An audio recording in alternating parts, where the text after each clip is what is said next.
Assalamualaikum.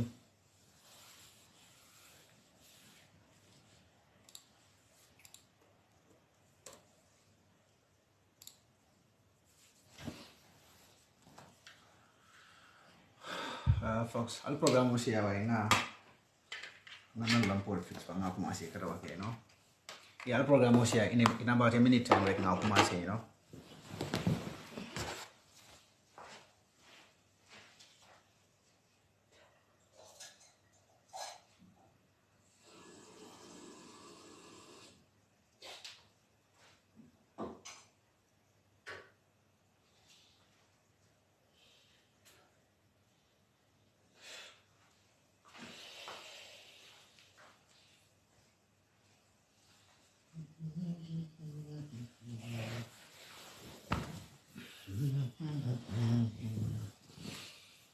But I'm going to do fanga. I think I'll comment solve and I'll follow up. I think that will be fine.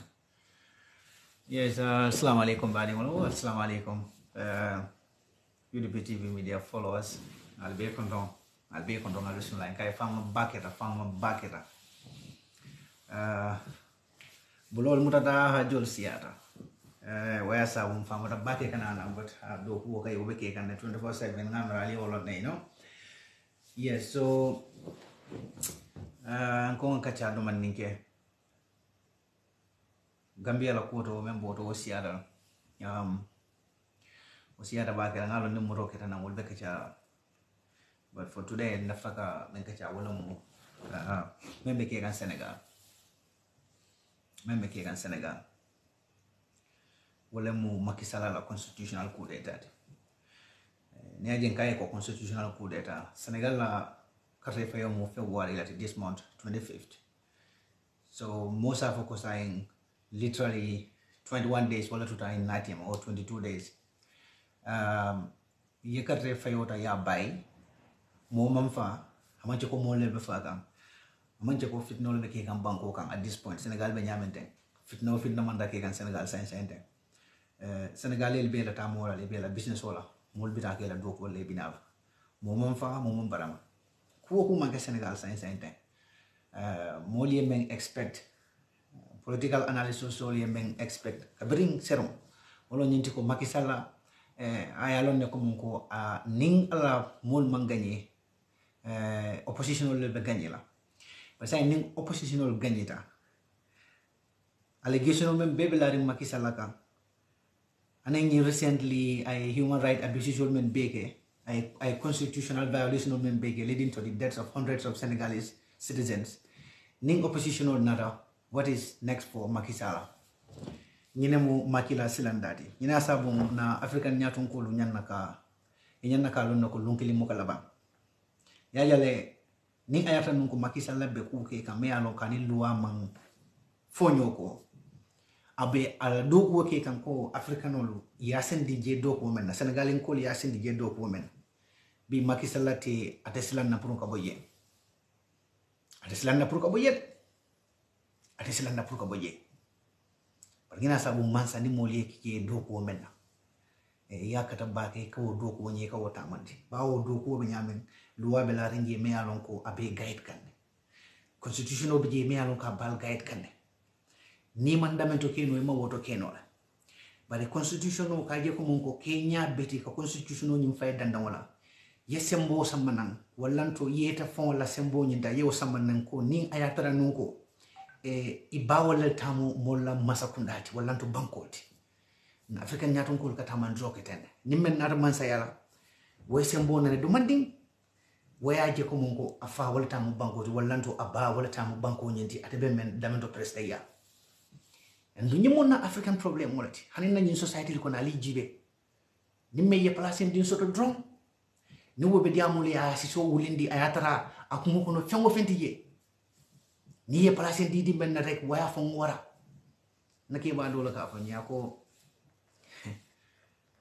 ako Gambia fon linke ni la fitaka jikolo ika kufle ka testane wala mu palaso di anin darajo ni ates palaso la anin darajo ika jiko beje watola ani ngam fongol koro singa woji beje yo ninga wo misalo nyinta Gambia la wo misal kino nyimbe tambila ni Senegal al bawo Gambia ni Senegal banko fula mo kile ko kile mo kaso mena wala mo warson Gambia kan fo kon na big brother sol o kan ni mbak ni ka Senegal yo ko mo kan na big brother sol limit. So but literally alinga Senegal la situation o jibe ba Gambia government nyan naka mu simfa leta Senegal la kuwar ngalon ko Gambia be regional block bawla kono men kata ECOWAS be lodu lata la nyin ko wala le ngawolon fo be kala lodu lati me alon ka be as usual it's going to make no sense wallanto fo be sulufula jusula la bang ifana yi lodu lata me alon ko abe Cairo sabatin la Senegal aning tengku sabatin la Senegal bawo ñu ne mo ECOWAS la problème oti ECOWAS mo ko act funding atata leta ning atata leta ifon fon ka sute ko sign action be action do wala to decision be decision do ni yota ñin joy ngodo ibe ko dale wacha bendela bari Gambia man sakunda wole lo la so do bakele kake ñan naka mira le bak men yo akalam re ko ko ila ko de rakata wato men ko ila ko de rakata wato men na waya fran dol mawulu bari yalon tariko mo ko mabo ko ila ko de rakata wato men na yimem fo Senegal le nate Gambia mo te Gambia rescue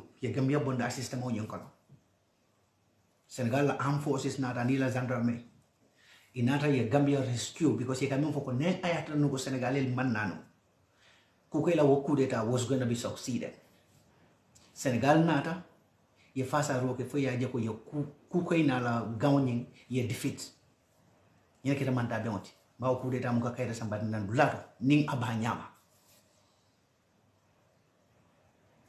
nimboto woton dara 2016 kabri nga katwo fay ya jamme winter ya jamme boyta adama baro winter zafal coalition o winter ya jamme balanta ko ate bolaje e ko wasi lodulata ko be ya jamme frosila le andunga be bolajele adiata akuyata e be bolajele kabri lumenna e ko wasi wo statement o nyindi. One of the few things ya jame men need kaje ko monko ala desire nu mentino we lo nu kaje ko coalition leader ni menganyeta wukana si menkata Adama Baroti wala mu ay cooperation need from Senegal kaje ko monko Senegal ya back no bawo logistically ni Gambia ni Senegal te mo nyinjibe ni Senegal ya jame back no ko Senegal be lola ya jame lo ko mano musilal so de beduna no Gambia ko no nyame bawo janni ka no Gambia ko ni beduna Senegal la ko so ni ayata no Senegal benu ya jamme ya bagle no there was no way ECOWAS was going to come to the Gambia except by air wodum manke so yaro ti bar ngalo ndoko so yaro la tactico ite wo begala wodam mati kana ni sandola ni nata ni santo dam mala ye begin the santo what is going to happen next what was going to happen next so wodo Gambia man sakunda nyan naka julo jole bak Senegal ya kata nyaaw nyala ni nyama safu nyaaw nyala ni nyama ya kata nyal Gambia man sakunda ngalo nako abe ko ali bulo ko no bak bawo dalilo men beje ya jamme abalanta wato menna mol men yalon ko pareta ki fa ya jamme men yalon ko pareta ki niyodi kaje ko mo ya jamme to siren Gambia banko wa bi wolle be ni masakunda sambaka. So for that being the case, abakole ala bakele pruka jeko Gambia Masakunda will have the guts to come out and speak. Tell Macky Sall the hard fact for him to respect the constitution and the voices of the Senegalese people. the wishes of the Senegalese people to be expressed at the polls. Gambia masakunda nyen naka diam Macky Sall kaitanda ko Gambia belori men ko mawole muko ye Senegal la loi ay memfo Senegal ko ye tama wala masakunda ye tama wala nyin kamala ko problème mbe funtila na Senegal amanke Senegal da mala problème moti am Gambia ni Senegal be la problème moti ning bi nyim kita makam bakata on Senegal obviously me alongo that is what everybody is talking about and that is what is likely going to happen. Senegalese are never going to take these things lightly because for some reason Senegal and Gambia for the back Senegal you see people will get up, they will fight for their rights. Nyamu difference with the Gambia and Senegal team. So this is likely going to lead to something terrible. Gambia masakunda nyan naka menke wolo munyeti ko kadiamu Macky Sall kaitandi Macky Sall la ko ay loi Senegal la loi ay memfo ay abunya. And this is what we expect from ECOMIC also. But ECOWAS is a problem clean soro. ECOWAS muka funting kadiamu. Bawo ikatara nyo protect kande in my opinion. Ida mal ka kinyoke nyaton kolti. Nindo parita ka kuriya ke watu menna because abe pala so nyina do. The others will kasile back ya jibe. They will never tell that person anything until ninku kita me alonko. In their view, war is unconstitutional. Yafunting yafoko munku itol they are going to restore the constitutional orders of that particular country. And usually that never works because that is the problem that they are facing in Mali, Niger, Ivory Coast. These are the problems that they are facing there. And see what happened. He threatened for so many weeks, but look at what happened. The wishes of the military, many coup d'etat still now stood in those places. And saying, they are no more part of ECOMIC. They are no more part of ECOWAS. So ECOWAS is not learning from these things. Menketa Niger, Menketa Mali, Menketa Ivory Coast. ECOWAS is not karang so you beto bagala. Senegal be everything is possible. Senegalese are angry, the militaries are angry, and just like Yaya Jammeh ends. Ending bring a balanta. We saw ministers many along resigned. Those are the honorable people, at least at certain point, when ila voice was needed the most. That was when they made that great decision. Ye resigned. Those resignations weakened Yaya Jammeh desire to go even another step. Ala designing kaje komunga implement la nyame. So Minister Sul and some of the diplomats many along resigned at that point, and some of the people, politicians many along they spoke out to Yaya Jammeh to respect the constitutional voices and the rights of the Gambian people at that time. Where Yaya Jammeh dampamol tala ekati. We've seen the same thing happening in Senegal side. Minister 𝒂𝒄𝒏 dahakan. Killing domani Senegal B. So new minister be da hakan dante. For Gambia government malula. Kaje ko mungo ye trasiri ye nyaka sin Senegal la mol be fala la kota ke Senegal. Mol be fala la men yanka be kala mu jamalati ni alamante maro ke ni Macky Sall men ni ko maka woni ay ni men fa ma wo retract. Ka fo ko mungo ay carte fay wala bay. Mol be fala again. How many more Senegalese are gonna die? Just because of one man's selfish and greed. How many more Senegalese are going to answer to the call of death? Senegalese mujelle betar la fakam funding kemerong Senegal dinguli betar la fakam ning ayatara nunko Macky Sall mala ni decision nyinta afali. Gambia government yolone.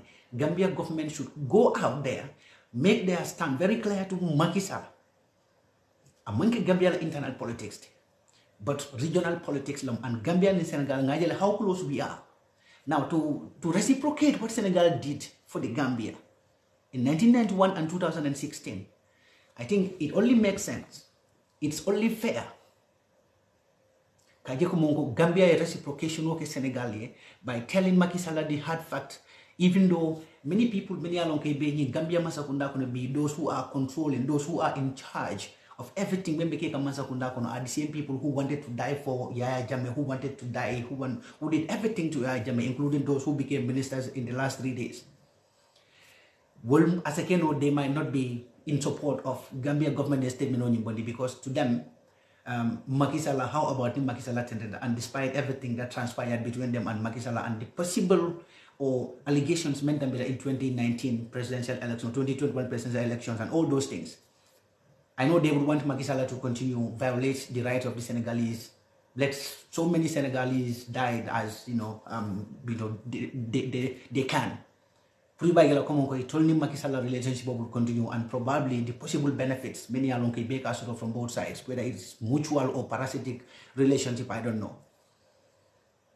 But Memkumaya Gambia Masakunda Yan Nakalon Nako, Dunia Nyabekan, the Gambian Nyabekan, the Senegalese Nyabekan, Ala Nyabekan. Senegalia 𝒂𝒄𝒄𝒏𝒏, a Gambia Masakunda voice moi. I have seen the tweets Omaru Suzogo Yemenke, Guinea-Bissau president. Yalo wumu Macky Sall la puppet leti Macky Sall la wosika adi Guinea-Bissau onkola ba Guinea-Bissau la carte fa bialo na kete nyame mo be la complaint including the Senegalese mo be yalo na kete nyame ngamola tweet de la Macky Sall mo ka congratulate ka thanks simply because ka je ko mo Macky Sall la carte fa woni même postpone pour ay nanang ay constitutional nying alafta ko wala mo ka wolundi which is laughable and sad for African leadership ninyi mo any royalty in the West, or let's say even in Asia's. Because the leaders will come out, tell the hard and the bitter fact to Macky Sall. They will come out and tell him the bitter fact, whether Abewo Sonna will fight a Sonna. This is one of the reasons may along control Africa Ngatarakoma all the times. Nyatungo Katara constitutional Tinyakane, at the detriment of the lives of the people, at the detriment of the properties, the loss of properties of the citizens. You still have some people, you still have elders, you still have leaders. Many along they are ready to support that violation and push it to another level at the detriment of loss of lives and properties. They don't care about that one. They think about today, at most tomorrow, but not even in the far future. This is one of the problems that we have. Now think about what Senegal mean big of. Hundreds of Senegalese were left during the last 5 years in Senegal. All because of the selfish desire of Macky Sall, because they saw this thing coming. 5 years ago, the oppositions, they saw this coming. Now, Macky Sall clearly, just few days before the elections, Macky Sall along Kumungo, election na bio has no legal right, has no basis, because there is no war, there is no unrest, there is nothing members of Kumungo is a threat in Senegal. Because this is what oppositional may understand. Oppositional in Senegal, ya understand ko Macky Sall la fraka karte fa yonyum bay. Ningal ya kalamta. Ye Macky Sall la bulal ay loi funi jamalel pass. Ye nyaka sa bela. Pura isa wallahi, ye nyaka sa bela.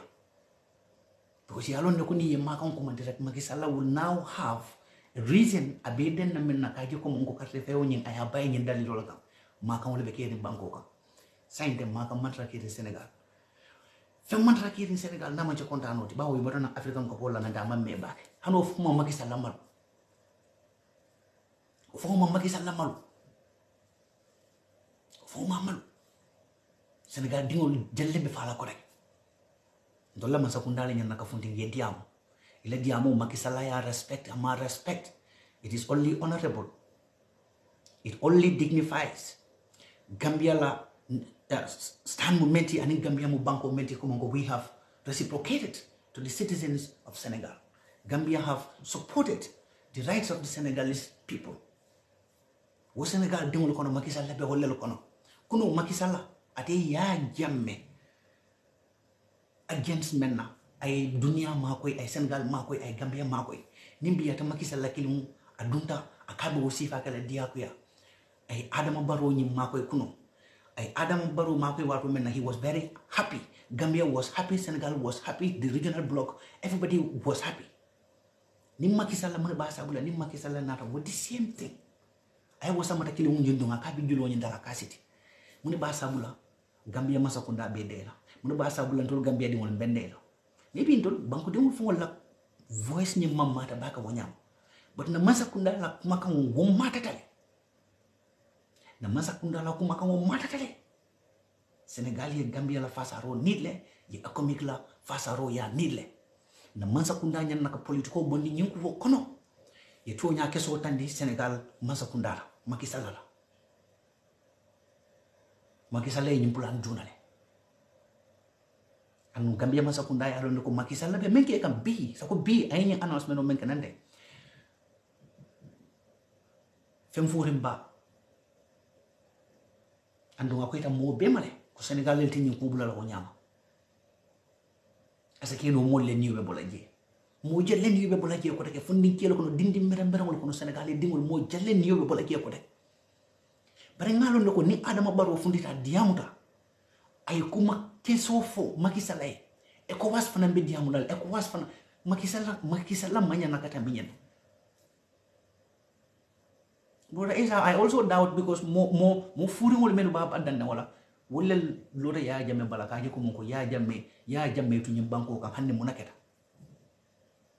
Mustafa baraka bake sa ha so nzonda ko wasifal wolta sonna wol better la against Adama Barrow prior stand nyindi kam Macky Sall nyin ka to nya fay ngalo sayin den ida mal better la nyokol kan ha ba ko don fenyen taw ida mal better la nyokol kan ngo ngela tweet jala mun re mun na fuje ngela tweet jala dafa nan ko meñi na fola bari ni nga fo tanin den namol ba kam falan kam wala don na opposition ba kam falan kam ba ko don fenyen taw sayin de nyokol la duma sayin de nyokol la ken daga bara ni ko ya warta bagel African president besiri betam konde. It's possible. Si Bakar is possible.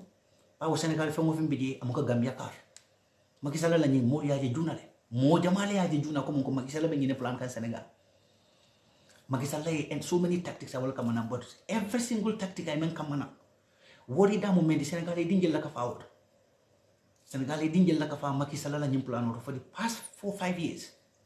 Wobe abemen orchestrate kam wala mu ñenti ko mo ngabe overstay la ñaari le in power wala mu ñenti to extend the constitutional mandate ko president ñam naka mingi je kabir wo dara wo ma work they came about kaje ko mo to come up with another plans to set up some of the opposition figures it liaje ko mo those are the possible future leaders of Senegal men be Macky Sall ñu replace la wol be tambita Ousmane Sonko ban mo be yalo nako mo ngama just ko ye Ousmane Sonko la kaytol murunda kan masakunda Macky Sall la masakunda ye bang ko itakela broad daylight violating the constitution of Senegal yet still ñu ma la feka fundi banda ka mamma because yalo nako Macky Sall be chance ni la ningol mamma rek ay carte fay o baye because tenku man rake kam banko ka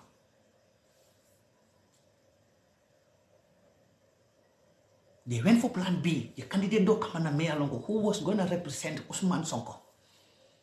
Yet still, Macky Sall woliya la story ke yajeko. There is no chance for Macky Sall la candidate or ay momo hanna te Macky Sall fa ngondu ka campaign bu lokon. Macky Sall te winna. Billahi wallahi ta'ala te winna. Nimbe atarana ta wala Macky Sall na ka te winna andu nama win. I fully am in Beke Senegal, more men be new baby that oil scandals and so many things make the Senegal during his era. I all the violation of men bega in Korea, I mean Bedu Nyokon. Ning opposition on Nata will say that la Mansa Palasot. What is next for him? Remember, I make a Ablaya Wada, I make a Karim Wada Walla, and so many opposition figures. Hanni ata nungo ate menke wala wulni luamanta, but ate baro menke Senegal, moment be fatal of wala fong. Maki yo belon andu atawta belala because abe balango balanto abe fere la wolu nyindi ko aba fo sansan de nyaadile ni ayatra nunko Macky Sall mode binala kabwate la patriote andu chance be jele ko ngo wole be winna billahi nyinga te fay wo nyinga ta bayla abdu afrika lo ko mbala faade Roda esa wallahi ngawo nisi ko tongo jale wo jene bisa president ni ngani la be Macky Sall la congratulate ka in Twitter bari mbala fata ni ko ya bara and wolel mu ECOWAS la representative fault he's one of the leadership in ECOWAS so wala sa one day I doubt Komongo ECOWAS will come up with any statement of course I know they will come up with a statement but statement oni betala nyaadi la because I doubt if ECOWAS will be bold enough to tell Macky Sall the hard fact, considering the fact that Abunu, former chairman of ECOWAS.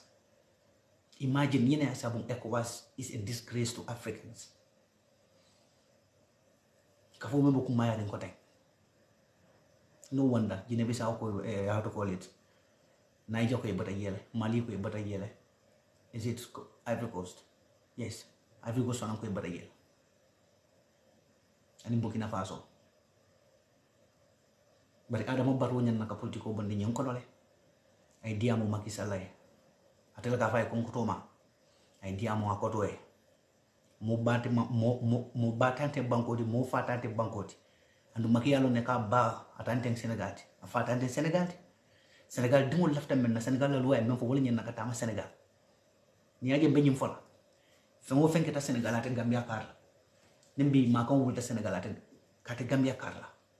Criminal bal men bebe Senegal bebe borlana. E binala Gambia ngala je Senegal dinu membe Gambia ke ba ma nyame ngeka. How about nimma kan kita Senegal? Wol ka kuriya kurun na bal men bebe Senegal ko. Ni wol be gidna Gambia. Aya yalo ne muneme ka. Gambia be dunna munaka. Ndola do moro ni na supply of form kan fangol si. And what is going to happen? And nobody is going to stop the Senegalese from coming to the Gambia. Of course, we will have to. They will have to enter. But what is the repercussion? Because member Senegal, the Katla Gambia. Jena ya Allah. Abeta rasa bread kan ha. Pikai mo bilas dera so ko. Kai chicken legs ni chicken wings. Kai bis dera so ko no wolbe je grillo chicken legs ni chicken wings. Busano na lo fangol. Bibeta rasisi wutu do mo las dera so nyanko. Because ila ala no fama ay kule ke me alon ko wol diate. But yalon ni biye ngalo na ko Gambia masa kunda skin with fundila. Bawo mol men payta pour ka fa ya jamme. Because of the selfish interest, well, better come and will to son the year.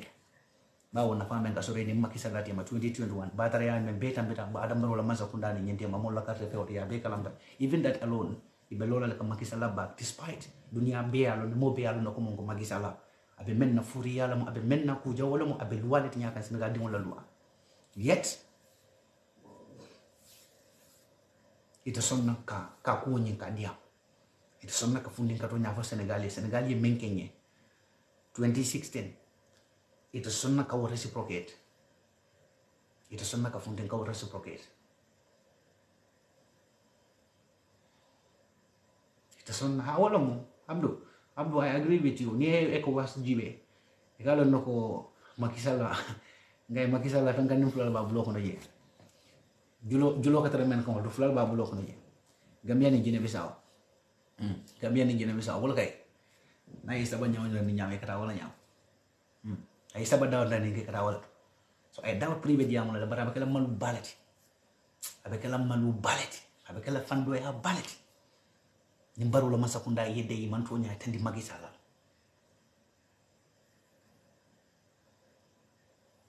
Ko aslam problem moti Africa ina mtu nyati na nyaton kolo to nyato nya ganyaton ka furin ballet soto ala ke dinna de ban ganyaton ka furin ballet soto ni Africa kanu billahi jiko do ka wote kala Macky Sall lay manza yake fo sanjitam ke ba sanjitam fana mu sanjitam balati mu jelle be Senegal banko kan wol be kono jelle be kala no president de fujanni lu menna ala be banko ta ala yite ke manza ti fo sanjitam badi ani wulta manza yala itene rek la foré di fofa wo jarata la bang ite lo ko ite balagi fo kaje ko mo Senegal di ngol ka fa bang Macky Sall kabringa kanana abla wala la frakan ka constitution ni dala ka fale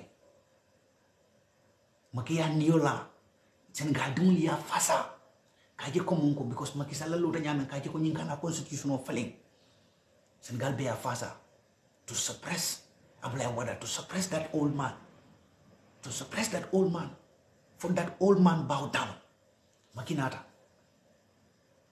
Everything was going well in Senegal until Macky nata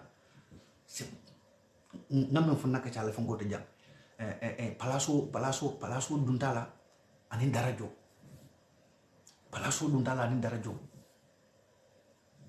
e Senegal betia so literally Macky Sall la jiko kam fo nyewolo nyenti nata be bola Senegal wato men Senegal be nyana katinya ate ateba bola Senegal wato watila Senegal be nyana katinya say Macky Sall manke Senegal ye din jelle be fala Senegal mo jelle be fala ala nyin ko nyin announcement on nyina mo jelle be fala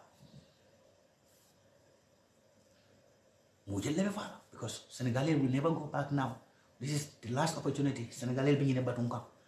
Macky Sall, they did everything cautionary to prevent Macky Sall from relying on the notion that there is a violence in the country or there is an unrest in the country.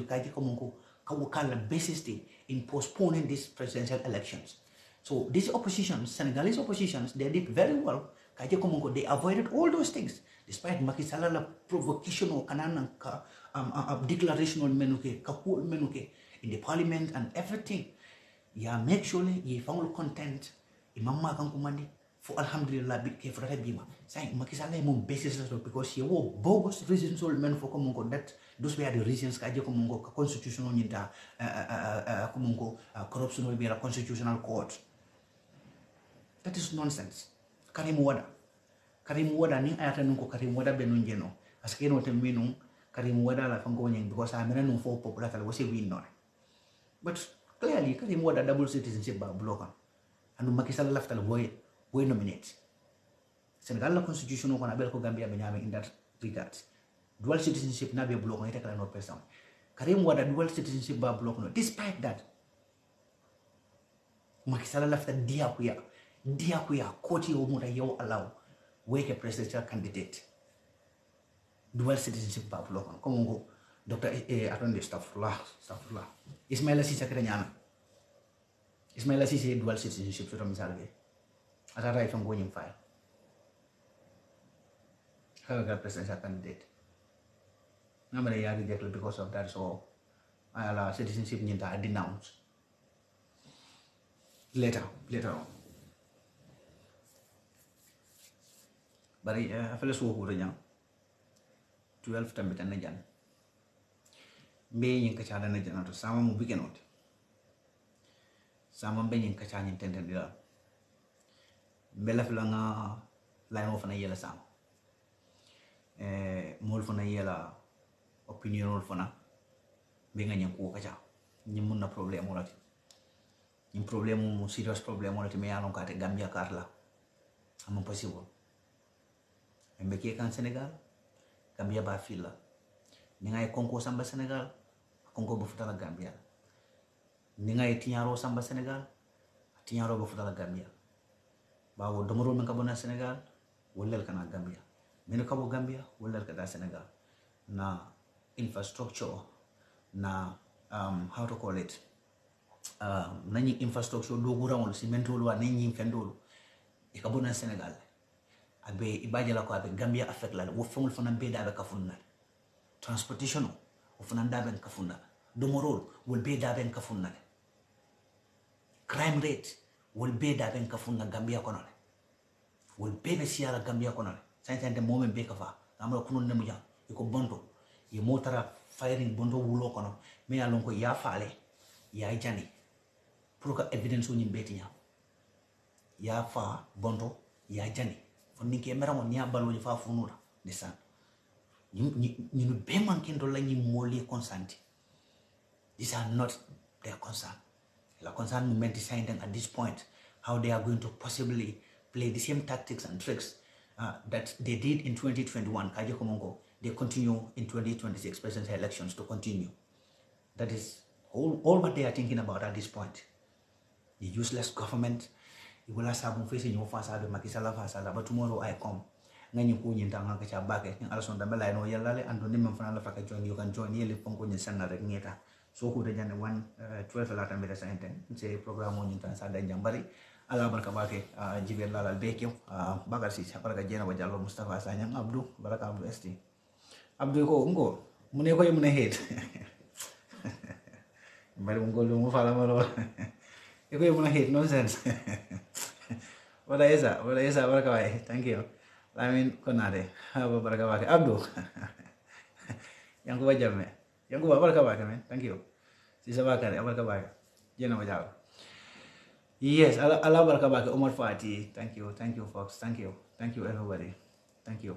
Ala baraka bako. So for so many ala sonta inshallah ninga program on sama na bitung I cannot say mala bakata nyuma de bara bakala til blow ti janni wa fala ko bula ro fon wasila la faka ko tem. E ba jala kana mulla ko wolti nyaba ke no.